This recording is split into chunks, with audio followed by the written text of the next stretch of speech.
আলহামদুলিল্লাহ রবিল আলমিন আসসালাতু ওয়াসসালামু আলা রাসূলিহি ওয়া আলা আলিহি ওয়া সাহবিহি আজমাইন আম্মা বাদ।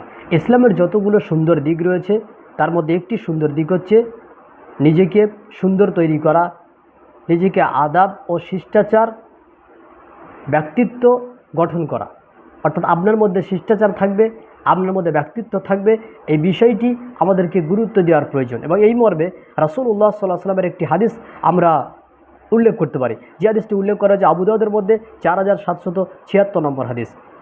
এই হাদিসে নবী করিম সাল্লাল্লাহু আলাইহি ওয়াসাল্লাম তিনি বলছেন, ইন্না হুদাস সালেহ, নিশ্চিত উত্তম চরিত্র, ওয়াসামতাস সালেহ এবং ভালো ব্যবহার, ওয়া ইকতিসাদু অর্থাৎ একজন ব্যক্তি পরিমিত কথা বলবে, মধ্যম পন্থা অবলম্বন করবে। এটি কি জুজউম মিন 25 জুজআম মিনান নবুওয়াহ, নবুয়াতের 25 ভাগের এক ভাগ। অর্থাৎ নবুয়াতের মধ্যে যতগুলো নীতি, যতগুলো সুন্দর বৈশিষ্ট্য, যতগুলো সুন্দর আদর্শের কথা উল্লেখ করা হয়েছে তার মধ্যে একটি হলো যে একজন ব্যক্তির মধ্যে উত্তম চরিত্র থাকবে, একজন ব্যক্তির আদর্শমান ব্যক্তি হওয়ার জন্যে তার মধ্যে শিষ্টাচারিতা থাকবে।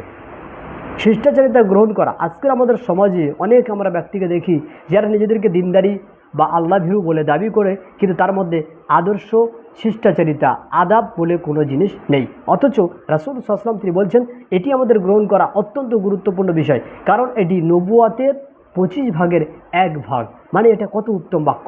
কি করতে হবে? আপনার মধ্যে থাকবে সুন্দর চরিত্র, আপনার ব্যবহার হবে সুন্দর, এবং কথা যখন বলবেন সেটি পরিমিত কথা, অর্থাৎ যতটুকু প্রয়োজন ততটুকু বলবেন। বেশি কথা বলা এটি কখনোই ভালো মানুষের আলামা নয়, এটি বোকা মানুষের আলামা।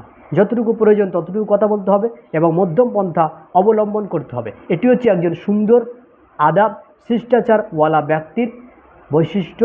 এটি নবী করিম সাল্লাল্লাহু আলাইহি ওয়াসাল্লাম তিনি বলছেন। সুতরাং আমাদের এই বৈশিষ্ট্যকে গ্রহণ করা উচিত। কি বৈশিষ্ট্য? তা হচ্ছে ব্যবহার সুন্দর হতে হবে এবং আপনার চরিত্র সুন্দর হতে হবে। কথা বলার সময়ে যতটুকু প্রয়োজন পরিমিত কথা বলতে হবে, আর মধ্যম পন্থা অবলম্বন করতে হবে, যা এটি নবুয়াতের 25 ভাগের এক ভাগ বলে উল্লেখ করা।